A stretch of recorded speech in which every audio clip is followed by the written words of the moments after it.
It's time again for the Throttle Up Leadership podcast with Dr. John Dentico. The mission of our podcast is to provide 21st century leadership training for a talent-driven world.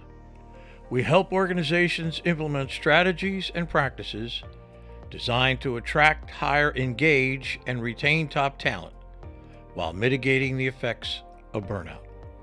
Our guests are experts in various fields of organizational dynamics, including, but not limited to, leadership, management, communication, and coaching.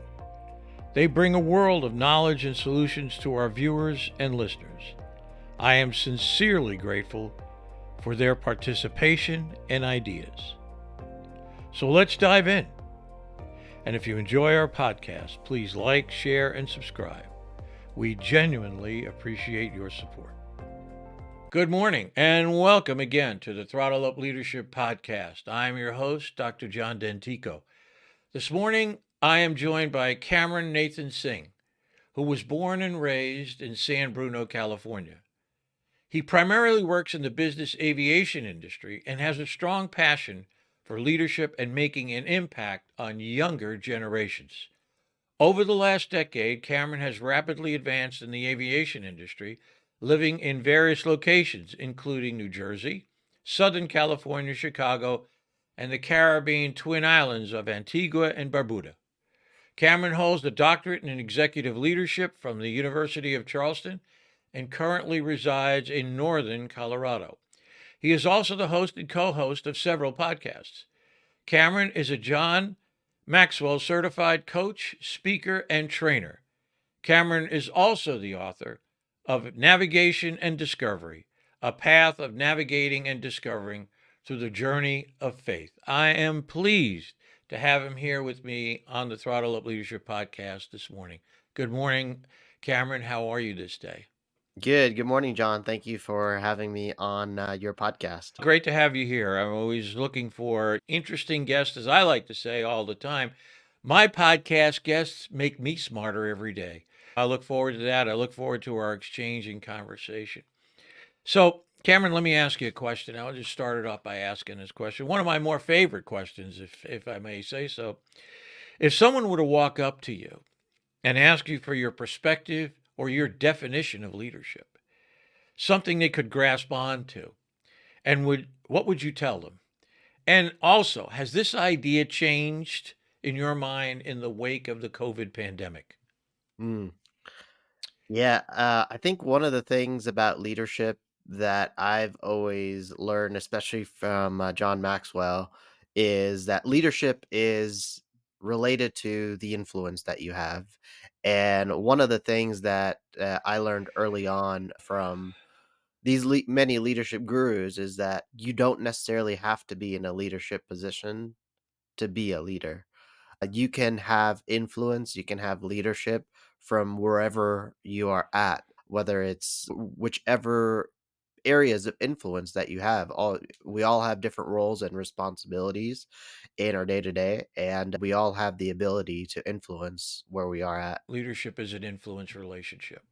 And I talk about this many times in presentations and podcasts about the fact that it's not about position. It's about the influence that you have as maybe, as I like to say, a go-to person. Every organization has go-to people. Mm. God, I'm befuddled by what's going on here today. Let me go talk to Bob or let me go talk to Janet. They've been here a while. They understand how it works and they're trusted and they have such great influence. So I couldn't agree with you more. It is an influence relationship. And I think personally, I don't know, I'd like to hear your comment. It's becoming more apparent in Yeah. this hybrid world in which we work today. How do Mhm. you, why don't you give me some comments on that? Yeah, I wanted to expand what I mentioned earlier. It was back in 2016, I went to a conference in Sydney, Australia, and this is where I heard the first time ever about leadership and influence. And I'll never forget, it was Erwin McManus.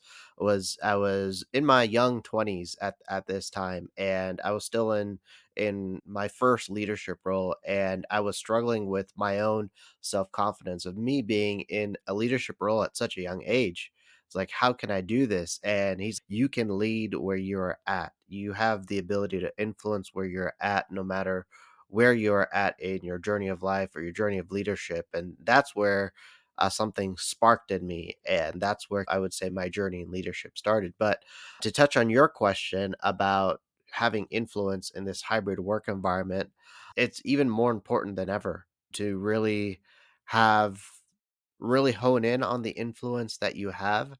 And I think it really starts with the people that we surround ourselves with and the relationships that we have and what we're doing to build upon those relationships, because that's where leadership and influence starts. It's like, how are you relating to others? How are you building others and adding value in others? And not only receiving and taking from others, and but what are you contributing into the spaces that you're in? I absolutely agree. I have not had a guest on before in the aviation industry as you are. So I want to ask you a specific question about the aviation industry, just as a because you just sparked that in me as we're Mhm. having our discussion.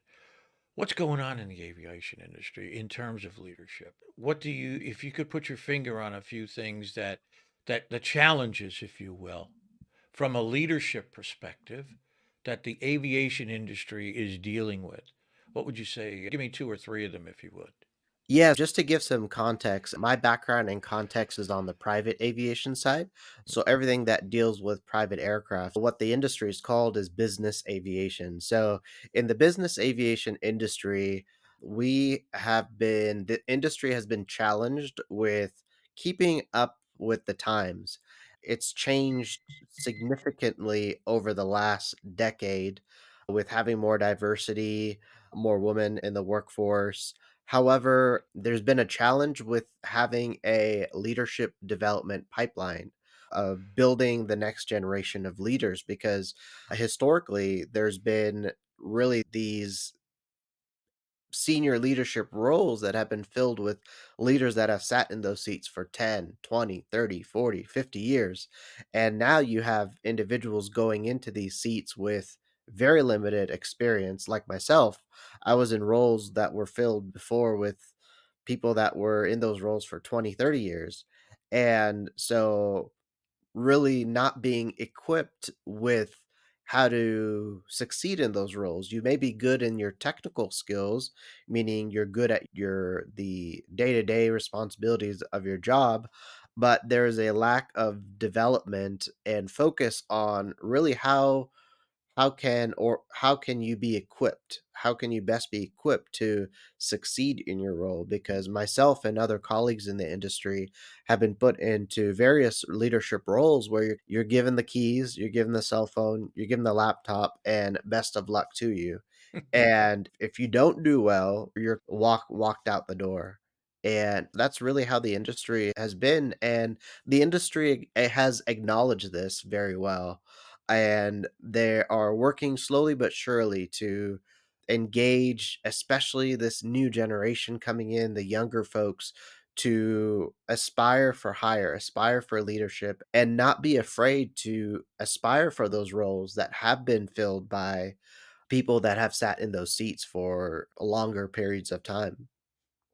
Great.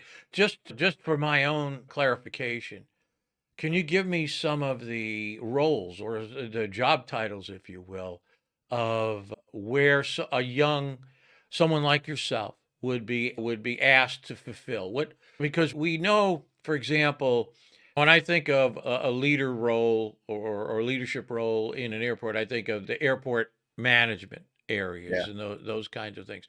Talk about the business jets side of it. What kind of jobs are available? Where's the need, if you will, for younger leaders to step up?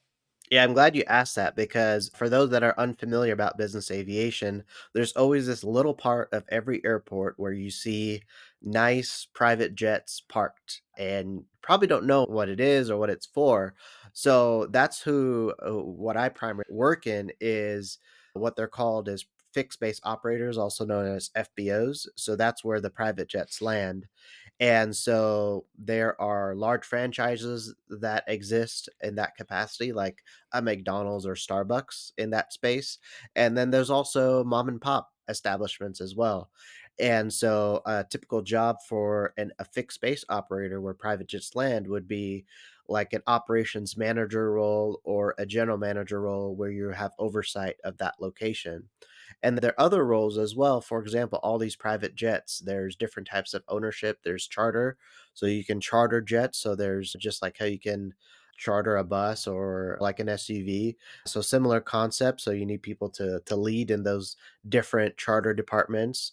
There's also corporations, Fortune 500 companies, Fortune 100 companies that own private jets or have a fleet of private jets. So you need individuals, you need a team dedicated to managing your fleet of aircraft. There are also other establishments such as aircraft cleaning companies, everything that touches these airplanes, maintenance operations. So you need someone to manage these maintenance operation, or maybe you don't know how you want an airplane. You're a rich person and you want an airplane, but don't really know anything about it. There's companies out there that'll take care of the management of the aircraft, they'll staff it, and they'll even help you generate revenue by putting it on a charter for the times when you're not flying for it. So, all of those, that's just a segment of the industry that I'm talking about. And then, of course, there's the aircraft manufacturers that are making these airplanes.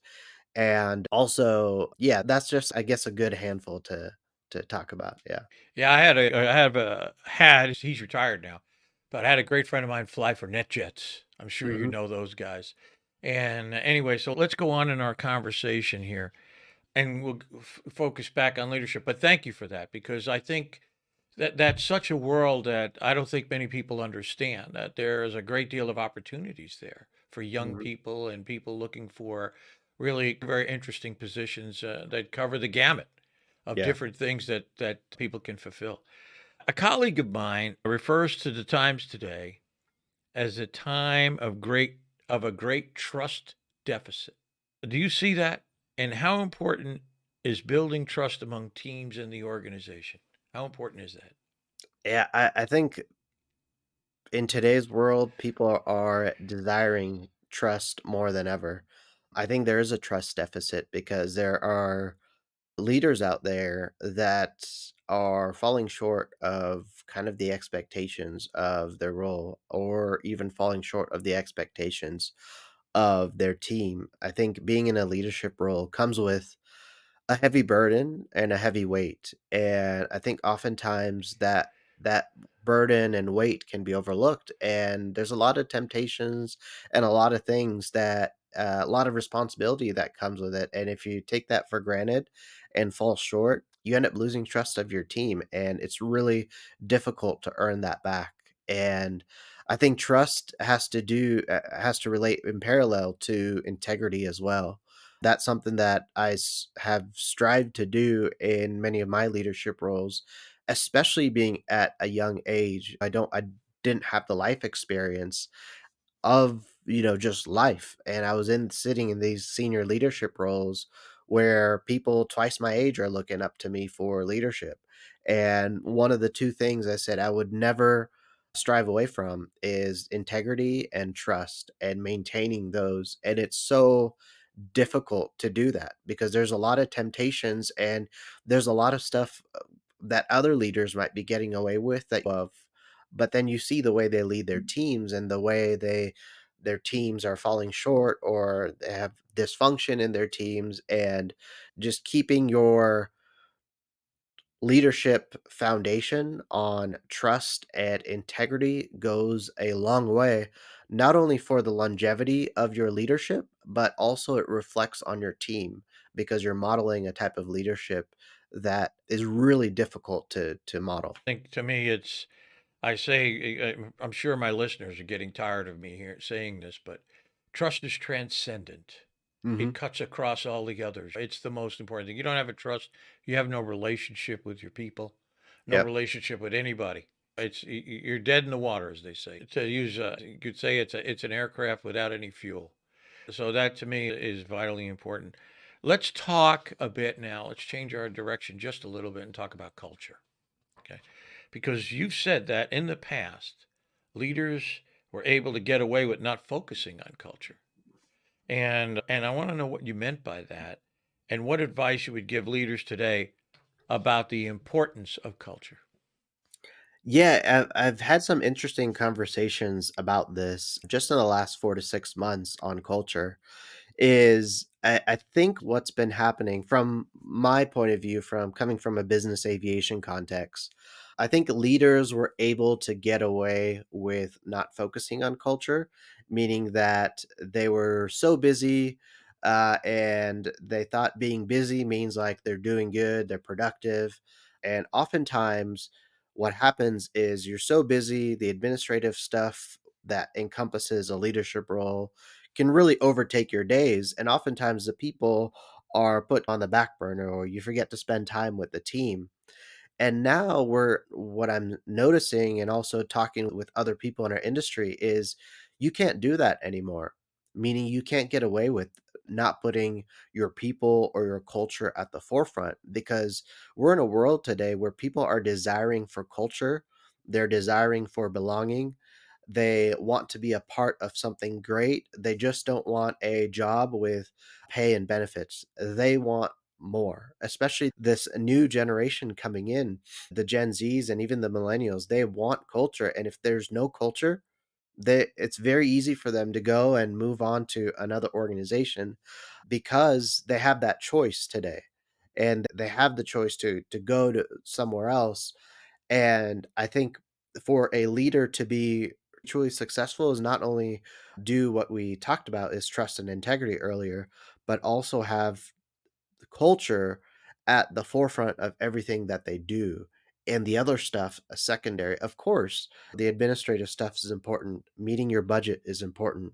But the greatest asset within your organization or team is the people. And if you're not spending time with them, looking after them, being the backbone of your team, it makes the rest of it not meaningful. You and I are orbiting around the same planets. There's just absolutely no doubt about it.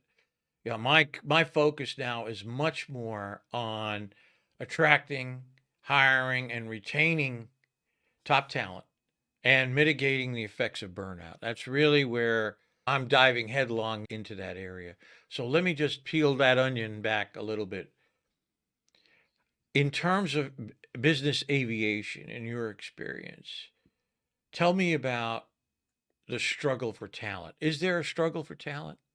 Mhm. And if so, could you expound on that a little bit more? Yeah, I think the based on my experience in this industry, there's been a real struggle to retain talent within the industry because there are so many different jobs in the industry. And what I'm noticing too is as a person that's fresh out of college, I think the expectation is, okay, I'm ready for leadership, ready to move up the ranks very quickly. But the reality is, in some contexts, in some situations, you have to start somewhere, meaning you have to start at a frontline level, frontline roles, and this has been since I started in the industry. College grads are not willing and this is through my experience because I've almost terminated every college graduate that I've had under my tenure because they never really worked out because they were never willing to do the work needed to build that experience, to understand what the business is all about in order to go to the next level. And so it's been a real challenge not only to find talent, but also to retain them in the industry, and there is a talent shortage right now in our industry. I've been talking to companies and positions are longer more than ever. Before you were able to find talent very quickly, fill positions very quickly, and now they're just open longer than ever. And I think a lot of it has to do with is this person going to fit within our culture? And that's a lot of questions that I'm getting right now is is this person going to fit within culture? Because now culture is being brought to the forefront. Is like, how do we preserve this culture? Because how many times have we seen toxic people enter the work environment and they just deplete the culture of the organization or team. And so it's really difficult now to find that right person that is going to fit with the organization, because we don't want them to stay for just a year or two. We want them to stay for a longer term. We want to grow and invest in them and develop them into like a leadership development pipeline to take on growth and further roles as the older generations are exiting the industry. I it's like an echo chamber. I'm hearing the same things. I'm dealing with the same things in my work. I like to talk about the big three are number in terms of hiring and retaining top talent. As far as I see, is number one. You talk about culture. People want to be associated with an organization whose values align with their own. Number two is people want to be involved in the decision making processes of the organization. People want to matter and they want their work to matter. They Yeah. want to become masters of their own fate. And number three is they want training and learning that develops them professionally. And I will tell you, I have interviewed guests from England. I've been speaking to someone in Australia. The other day I was with Evan from Germany. This is a global thing. This is not just in the United States. Finding good talent, willing to put in the time, is a global thing. And when I talk about, I want to make this point because it's important. Because I'm seeing some other things that are going on. I'm getting in looking across the internet, if you will, and seeing what other people are talking about. When we talk about, and I think you've agreed with this already, when we talk about people wanting to have values alignment, that doesn't mean that every person who walks through the door is going to be aligned with the organization's values. And they have to figure out, is this person a good fit? Is this person a good fit with us? Or are we going down this road again? As you said, we may have to let them go very quickly because they're Mhm. just, but the goal is, of course, is to understand that. And I think it has to become the three major messages of any organization who's looking to hire and retain people is this is what we're about. Values alignment. We're about getting you involved early and we're about giving you the training and learning to make you better in every way. Any response to that? Yeah, I think when in kind of my hiring experience as it evolved, I know early on I made terrible decisions for hire. I would not hire anyone that breathes. And that was early on when I was in my early 20s. And I learned a lot from that. And I think now I'm more interested on the person, meaning who they are, what they stand for, background, experience, education. Those are great. Those are great to have on paper on a resume. And I don't take that lightly, but really, who is the person? Do they value, if they're a family person, do they value family? What do they do outside of work? Because it tells a lot about that person and how they're going to perform in the work environment. What's their why? Where do they see themselves? I think understanding those, and we often ask those in those like leadership type interviews, and why not ask those same questions, behavioral type questions, in if we're hiring like frontline or entry level positions, to really understand the person, because all the ones that have terrible values or maybe have no really wishy-washy in terms of the way they respond, those ended up not working out. And the people that are really clear on their why, their values, whether they're the family person, a mother or a father, you see those individuals perform better in the work environment. And actually some of the best hires that I've had through my experience were people that didn't know anything about aviation, didn't study aviation, and were from random industries. And those were the best ones because they needed a job to support their family. They wanted to learn something new and they thought it was pretty cool job, and they wanted to learn more and more, and which was great to see. Yeah, I can understand that. And I did a presentation earlier this year at Fence Tech, which is all the fence builders in America. And one of the gents asked me, he got into this trying to sell the company, if you will, to the person. And I did exactly what you said. I said, wait a minute, where are you going? Relax. You find out about this person. Who are they?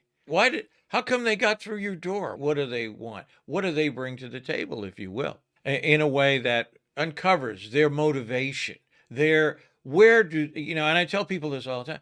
What gives that person meaning in life? Yeah. What means something to that person? Because if you can touch that, if you can find that out, now you're talking about not you motivating them, but them being motivated. Where the true, in my opinion, where the true motivation comes from. So I absolutely agree with you, and I appreciate those comments. Let me go on to this because I know this is a subject near and dear to your heart. I'll just ask you this, and I think you've covered a lot of it. Let's just go down that road a little bit. Do you think that young people have a place in an organization as a leader? And how would you advise a young person to establish themselves as a leader in, let's say, the business aviation industry? Yeah, I think leadership is available and out there for everyone across all generations, all ages, all backgrounds. But I'm really passionate about young people going into leadership roles or aspiring for leadership because I was one where I was given the opportunities for growth. I was given opportunities where people believed in me in situations where I didn't. And I think though young people can become a bit too ambitious. Like I was very ambitious. I wanted to shoot the stars and become CEO of the company that I worked for a little over a decade. And I realized that wasn't the reality. I had to go through a process, had to go through different experiences to be able to get to maybe not where I wanted to be, but where I could thrive in my leadership. And I think the first thing is you need to learn how, as for young people, is how are you going to set yourself apart from the crowd?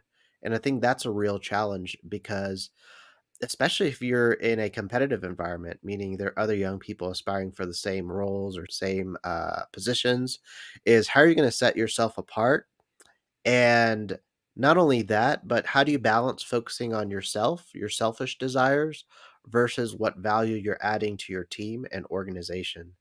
And that was a real challenge for me that I struggled with because it was all about me and the accolades that I got, the promotions that I got.